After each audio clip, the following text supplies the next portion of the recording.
జాతర తాజా పరిస్థితి వీడియో జర్నలిస్ట్ రాజేష్తో అబ్దుల్ రజాక్ మహా న్యూస్ డీజీపీ కార్యాలయం.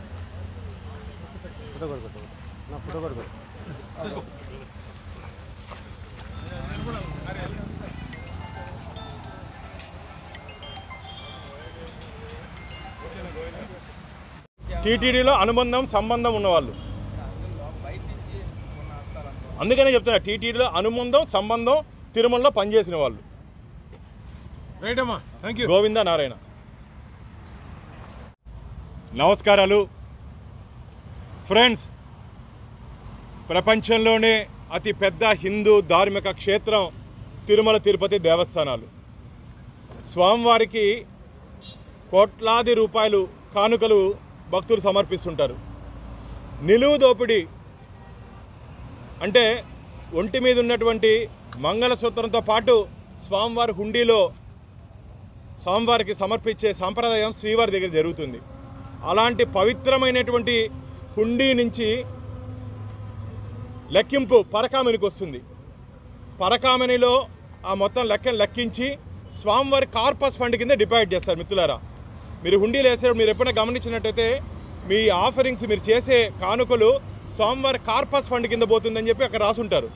కానీ గత ప్రభుత్వంలో రవికుమార్ అనే వ్యక్తి పరకామణిలో దొంగతనం చేస్తూ 23/4/2023లో విజిలెన్స్ అధికారులకి దొరికాడు. లోపల నుంచి అమెరికన్ డాలర్స్ ఒక $100 తీసుకొని వస్తూ ఉంటే $1000 తీసుకొని వస్తుంటే విజిలెన్స్ అధికారులు పట్టుకున్నారు. ఎస్, షబాస్, పట్టుకున్నారు, సంతోషం. ఏం చేశారయ్యా? పట్టుకుంటే ఏ విధంగా వారి దగ్గర నుంచి డబ్బు రికవరీ చేయాలి, ఏ విధంగా స్వామివారికి ఖజానాలో నింపాలి, ఏ విధంగా ఆయన మీద క్రిమినల్ ప్రొసీడింగ్స్ తీసుకోవాలని చెప్పి ఆలోచించాల్సిన పోలీస్ అధికారులు ఆ రోజు ఉన్నటువంటి అందరూ కాదు, కొందరు అధికారులు, టీటీడీలో ఉన్నట్టు కొందరు ఉన్నతాధికారులు, టీటీడీలో బోర్డులో ఉన్నటువంటి కొందరు, వారిని ఏ విధంగా తప్పించాలని చెప్పి ఆలోచించారు. మిత్రులారా, రవికుమార్ని ఏ విధంగా తప్పించాలి, కొట్టేసినటువంటి సొమ్ముని ఏ విధంగా పంచుకోవాలి. ఒక పక్క పరకామణిలో దొంగతనం చేస్తే ఆ దొంగ నుంచి ఈ గజ దొంగలు, ఆ దొంగ నుంచి కొందరు గజ దొంగలు వాటాలు తీసుకోవడం జరిగింది. మామూలుగా 1 సంవత్సరం ముందు త్రిబులర్ స్టోరీ నడిచింది మిత్రులారా.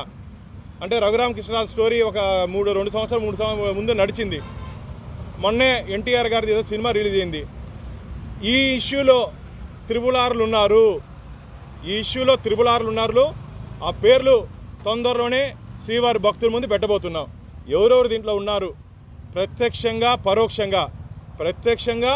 పరోక్షంగా ఎవరెవరు దీంట్లో పాత్రదారులు, సూత్రధారులు, వాటాదారులు.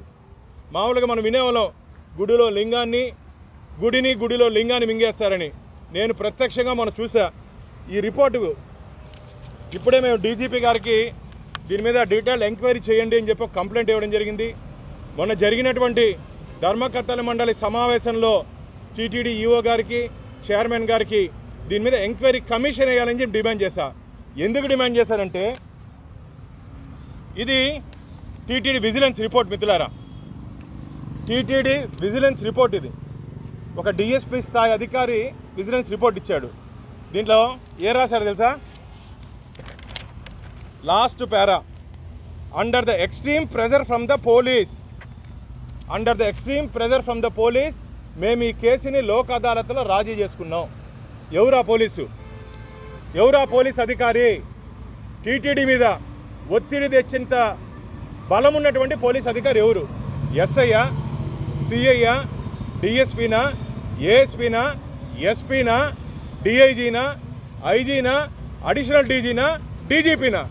ఎవరు తిరుమల తిరుపతి దేవస్థానాల మీద ఈ దొంగ కేసులో ఒత్తిడి తెచ్చి రాజీ పొమ్మని చెప్పి ఎవరు? ఏ పోలీస్ అధికారిని చెప్పి శ్రీవారి భక్తుడిగా, టీటీడీ ధర్మకర్తల మండలి సభ్యుడిగా భారతీయ జనతా పార్టీ ప్రశ్నిస్తూ ఉంది గత ప్రభుత్వాన్ని, వైసీపీ ప్రభుత్వాన్ని. మొత్తం ఆంధ్రప్రదేశ్ని దోచుకునిందే కాకుండా వెంకటేశ్వర స్వామి ఖజానాన్ని దోచుకున్న దాంట్లో కూడా వీళ్ళు వాటాలు పంచుకున్నారంటే సిగ్గుచేటు ఇది గత ప్రభుత్వానికి. ఈ దారుణమైన విషయంలో పూర్తి వాస్తవాలు ఒక జ్యుడిషియల్ ఎంక్వైరీ ఒక పక్క డీజీ గారు చెప్పడం జరిగింది. ఖచ్చితంగా మేము దీని మీద విచారణ చేస్తామని చెప్పి మేము ఈరోజు జ్యుడిషియల్ ఎంక్వైరీ గతంలో నేనే 2016లో ఆలయం లోపల శ్రీవారి ఆలయం లోపల 5 గ్రాముల బంగారు డాలర్లు $300 కనపడట్లేదని చెప్పి ఆ రోజు నేను బయటపెట్టడం జరిగింది. బయటపెట్టిన తర్వాత justice Jagannatharao committee, justice Wadhwa committee దాని మీద క్షుణ్ణంగా స్టడీ చేసి రిపోర్ట్ ఇచ్చారు. ఆ విధంగా ఈరోజు రిపోర్ట్ రావాల్సిన అవసరం ఉంది. ఇది 100 కోట్ల